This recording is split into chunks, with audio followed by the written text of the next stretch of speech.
மட்டும் நல்லா இருந்ததா? ரோசம் பொத்துக்கிட்டு வருதா உனக்கு? பிடிக்கிறியா?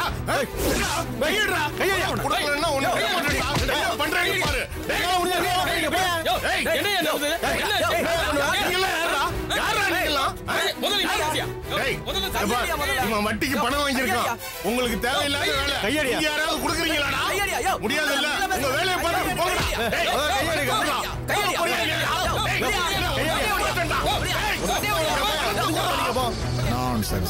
நடு ரோட்ல இருந்து சண்டை போட்டு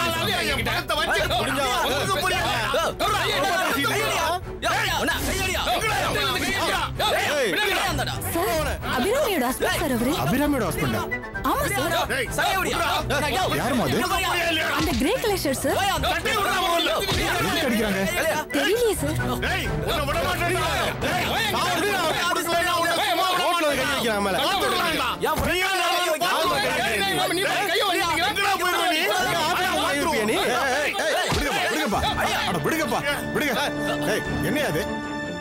கத்திட்டே இருக்க? கல்யாணராமன் சார். சாதா அபிராமியோட எம்டி. என்ன பிரச்சனை சார்? சொல்லுங்க தம்பி, என்ன பிரச்சனை? சார், இந்த ஆள்கிட்ட நான் வட்டிக்கு பணம் வாங்கியிருந்தேன். இந்த மாசம் கொஞ்சம் சிக்கல்ன்றதுனால கட்ட முடியாம போச்சு. அதுக்கு இந்த ஆள் சட்டையை பிடிக்கிறான். என்ன தம்பி, இந்த மாதிரி ஆளுங்கிட்ட எல்லாம் கடன் வாங்கிருக்கீங்க? ஏயா, ரோடுன்னு கூட பார்க்காம இவ்வளவு இன்டீசென்ட்டா பிஹேவ் பண்ற? சரிதான் சார், நீங்க டீசென்ட்டான ஆள் தானே. இவன் கொடுக்க வேண்டிய பணத்தை நீங்க கொடுக்குறீங்களா? எவ்வளவு? வட்டியும் முதலுமா சேர்த்து 50,000 ரூபாய் கொடுக்கணும். அவ்வளவுதானே? ஆமா. அப்புறம் போய் செக் புக் எடுத்துருவாமா?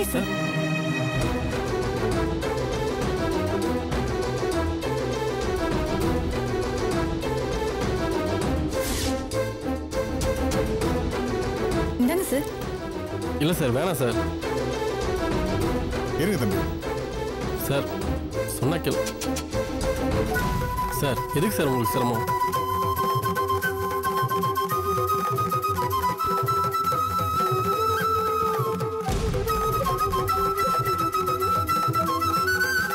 இதாயம் 50,000 ரூபாய். கிளம்பு.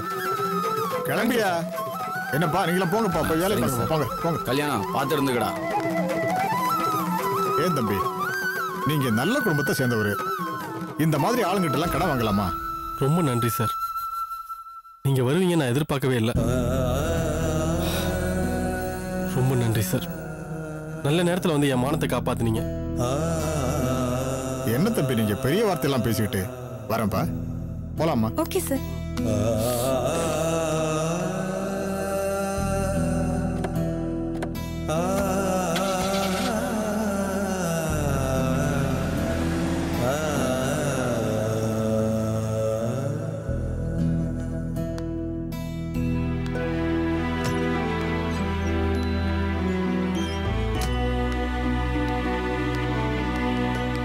என்ன கல்யாணராமன், நடந்த விஷயத்த பயலுங்க சொன்னாங்க. ஏதோ கந்து வட்டிக்காரன் பணத்தை கேட்டு ரோட்ல அசிங்கப்படுத்திட்டானாம் இல்ல? அப்புறம் உன் பொண்டாட்டி வேலை செய்யற கம்பெனியோட ஓனர் தான் ஒரே செக்ல 50,000 ரூபாய் போட்டு கொடுத்தாராம்ல? பரவாயில்லப்பா, பெரிய ஆளுங்க சகவாசம்லாம் வச்சிருக்க. ஆனா கல்யாணம், இந்த அசிங்கத்தை பத்தி கவலைப்படாம கொஞ்சம் வளைஞ்சு கொடுத்து போனோம்னா வாழ்க்கை முழுக்க சந்தோஷமா இருக்கலாம். என்ன என்ன சொல்ல வரீங்க? அதான்பா, இப்ப உன் பொண்டாட்டி இப்ப உன்னை விட்டுட்டு அந்த ஓனர் பையனோட செட்டில் ஆயிருக்கா.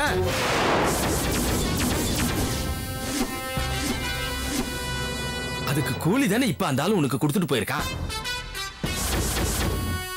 அதுவும் சரிதான். மானத்தை பார்த்தா சோறு திங்க முடியுமா? நீ பொழைச்சுக்குவ. உலகத்தை பத்தி நல்லா புரிஞ்சு வச்சிருக்கப்பா. என்ன சொன்ன? என்ன அடிக்கிறப்பா? என்ன சொன்ன? என்ன சொல்லிட்டு என்ன அடிக்கிறீங்க?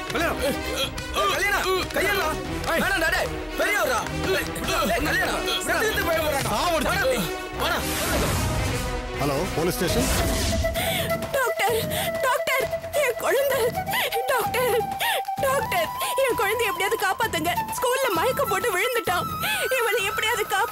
டாக்டர் காப்பாத்துங்க என் குழந்தை. என் குழந்தை கடவுளே, என் குழந்தைக்கு என்னாச்சுன்னு தெரியலையே. என் குழந்தைய நீதான் காப்பாத்தணும். சந்திரா, நான் ஸ்கூலுக்கு வரதுக்கு முன்னாடி நீ வந்துட்டல. அதர்வா ஸ்கூல் விட்டு வரும்போது எப்படி இருந்தான்? தெளிவா இருந்தானா இல்ல ஒரு மாதிரியா இருந்தானா சொல்லு. இல்லம்மா, அவன் நல்லாதான் இருந்தான். ஐஸ்கிரீம் வண்டி வந்தது. ஆண்டி ஐஸ்கிரீம் வாங்கி கொடுங்கன்னு கேட்டான். குழந்தை ஆசைப்படுறானேன்னு 1க்கு 4 வாங்கி சாப்பிட்டாண்டி.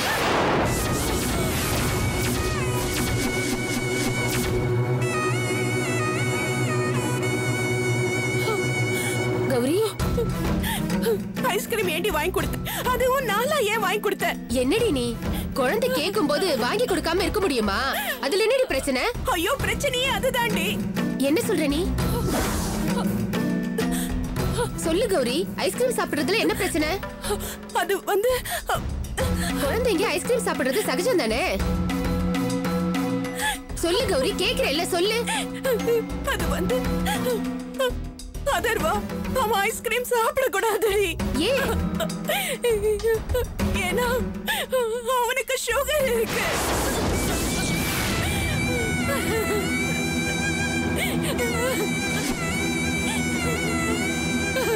என் குழந்தை சந்திரா, நான் உன்கிட்ட உண்மையை சொல்லிடுறேன். என் பையனுக்கு சுகர் இருக்கு. அவனுக்கு ஐஸ்கிரீம்லாம் கொடுக்க கூடாதுன்னு டாக்டர் சொல்லிருக்காரு. என்னடி சொல்ற? சின்ன குழந்தைக்கு சுகரா? இது ஏண்டி நீ முன்னாடியே என்கிட்ட சொல்லல? சரி, அதை விடு. உன் புருஷன் டாக்டர் தானே, முதல்ல இதுக்கு நல்ல ட்ரீட்மெண்ட் கொடுத்து கிளியர் பண்ணிருக்கலாம்ல. முதல்ல அவருக்கு போனை போடு. போ.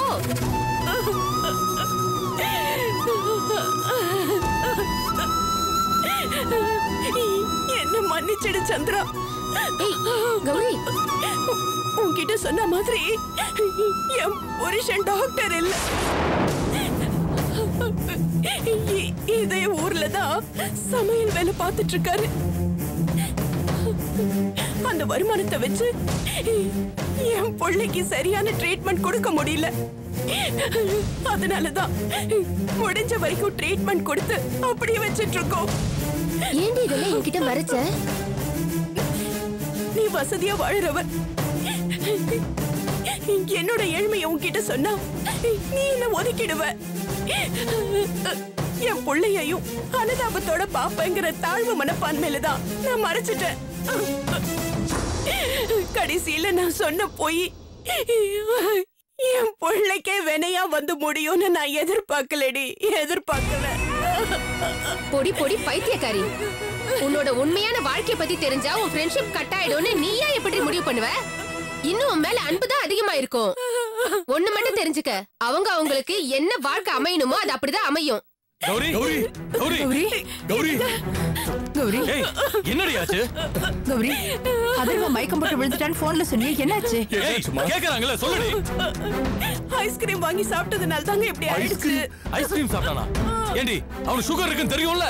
அறிவு இருக்காடி உனக்கு? அப்புறம் ஏண்டி ஐஸ்கிரீம் கொடுத்தா அவனுக்கு? சார் சார், அவங்கள திட்டாதீங்க சார். அது காரணம் நான் தான் சார்.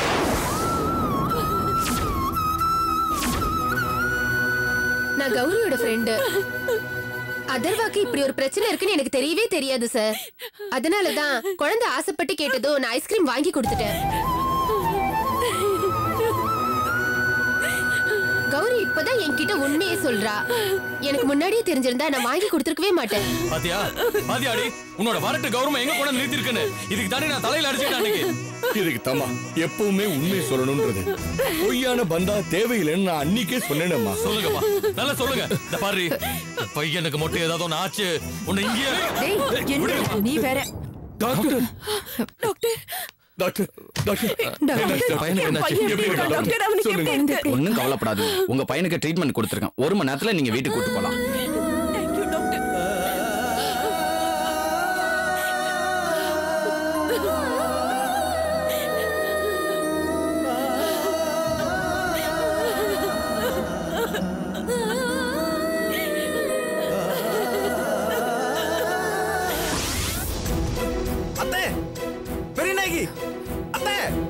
என்னங்க என்னாச்சு? அத்தை எங்க? ஐயோ இருக்காங்க, என்னன்னு சொல்லுங்க. மாப்ள என்ன மாப்ள?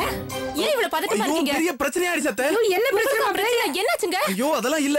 அபிராமியை பத்தி ஆபீஸ்ல எவனோ தப்பா பேசிட்டான்னு மச்சான் போய் அடிக்க போய் போலீஸ் ஸ்டேஷன்ல புடிச்சிட்டு போயிட்டாங்க அத்தை.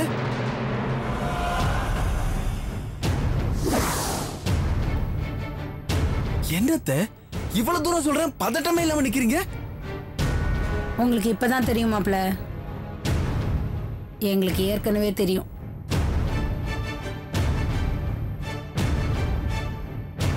அவன் கூட வேலை பார்க்கறானே சுந்தர், எல்லாத்தையும் எங்களுக்கு போன் பண்ணி விவரமா சொல்லிட்டான். என்னது? எல்லா விஷயமும் தெரியும், இப்படி பதட்டமே இல்லாம நிக்கிறீங்க? சரி, உடனே கிளம்புங்க. மச்சான போய் பெயில் எடுத்துறலாம். மாப்ள, எதுக்கு மாப்ள இப்ப அவனை போய் வெளியில எடுக்கணும்? அவன் உள்ளே இருக்கட்டும் மாப்ள. அப்பதான் அவன் உணர்வான் அந்த ஓடு காலியால நம்ம எவ்வளவு அவமானப்பட்டுக்கிட்டு இருக்கோம், எவ்வளவு அசிங்கப்பட்டுக்கிட்டு இருக்கோம்னு.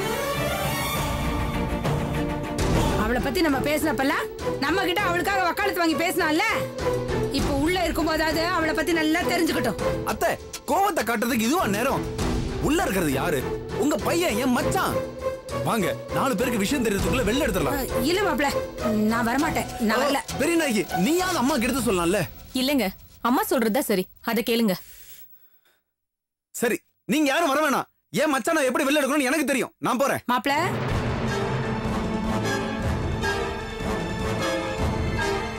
என் புள்ளதான் என் பேச்ச கேக்குறது இல்ல. நீங்க அப்படி இல்லன்னு நினைச்ச மாப்ள. அந்த நம்பிக்கையை கெடுக்கிறதா இருந்தா தாராளமா போங்க மாப்ள. இல்ல, உங்களை நாங்க யாரும் தடுக்கவே இல்ல.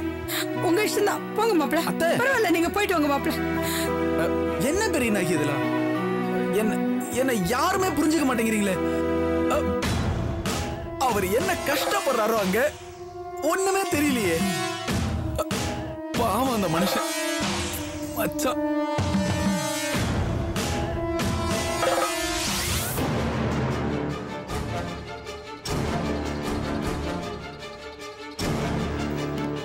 சார் நல்லபடியா முடிச்சு நான் பாத்துக்கிறேன். வணக்கம் சார். உட்காருங்க. கல்யாணராமனை ஜாமீன் எடுக்க வந்திருக்கேன் சார். கோர்ட் ஆர்டர் இருக்கா சார்?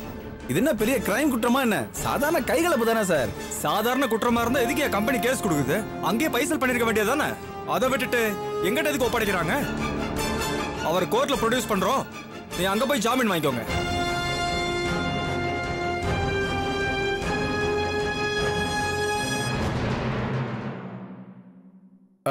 ஒரு நிமிஷம் சார்.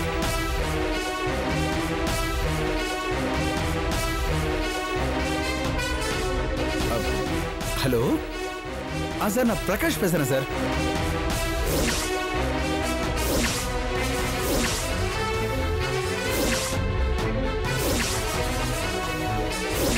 ஒரு நிமிஷம் சார். சார், எம்எல்ஏ பேசுறாரு, உங்கள்ட்ட பேசணுமா? சொல்லுங்க சார். அது நம்ம ஆளுங்க தான். எஃப்ஐஆர் எல்லாம் போட வேணாம், பார்த்து பண்ணிக்கோ. சரிங்க சார். என்ன? சரிங்க சார். ஃபார்மாலிட்டி எல்லாம் முடிச்சுட்டு கூட்டிட்டு போங்க. சரிங்க சார். யோ, திறந்து விடியா.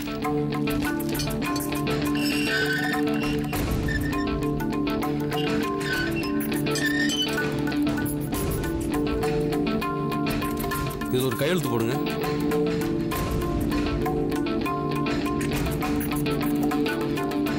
போடுங்க. சரி, கூட்டிட்டு போங்க. Thank you sir.